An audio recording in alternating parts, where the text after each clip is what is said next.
Hi guys, welcome to project life. இன்றைக்கி நான் வந்து சேப்பாக் ஸ்டேடியத்துக்கு தான் வந்திருக்கேன். ஐபிஎல் மேட்ச் பார்க்கலான்னு வந்திருக்கேன். சரி, உள்ளே போனோடனே வந்து டிக்கெட்ஸ் பார்த்து உள்ளே விட ஆரம்பிச்சிட்டாங்க. நான் வந்து 3000 ரூபீஸ் சீட் தான் வாங்கியிருந்தேன். ஸோ வந்து ஸ்டெப்ஸில் தான் மேலே போயிட்டுருக்கோம். சரி, போகிற வழியிலே வந்து இந்த 2 பலூனு, அப்புறம் காஜு, அப்புறம் ஒரு விசிலும் தந்தாங்க. சரி, உள்ளே போய் பார்த்தா ஃபஸ்ட்டு க்ரௌட் கொஞ்சம் கம்மியாக தான் இருந்தது. ஆல்ரெடி ஒரு சில பிளேயர்ஸ் வந்து ப்ராக்டிஸ் மேட்ச் விளாண்டுருந்தாங்க. நல்லா இருந்தது, பெருசாக இருந்தது கிரவுண்டே. சரி, சுற்றி பார்க்க போனான்னு பார்த்தா ஃபஸ்ட்டு ஃப்ரீ ட்ரிங்கிங் வாட்டர் இருந்தது. அப்புறம் ஒரு சில ரெஸ்டாரண்ட்ஸ் இருந்தது, லைக் கேஎஃப்சி, பீஸா ஹட், அந்த மாதிரி சில ரெஸ்டாரண்ட்ஸ்லாம் இருந்தது. கண்டிப்பாக நீங்கள் இங்கே தான் சாப்பிட்டாகணும்.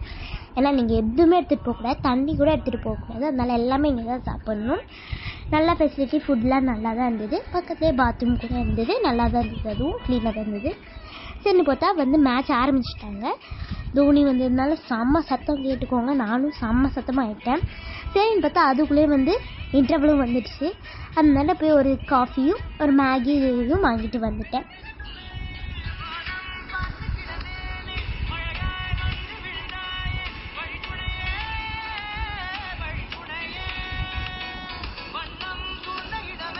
சரின்னு பார்த்தா அதுக்குள்ளே மேட்ச் முடிஞ்சிடுச்சு. செம்மையாக இருந்தது, கிரேட் எக்ஸ்பீரியன்ஸ். நீங்களும் வரலாம் இங்கே. ஓகே காய்ஸ், இந்த வீடியோ பிடிச்சிருந்தா லைக் பண்ணுங்கள், சப்ஸ்கிரைப் பண்ணுங்கள், ஃப்ரெண்ட்ஸோட ஷேர் பண்ணுங்கள். பாய் பாய்.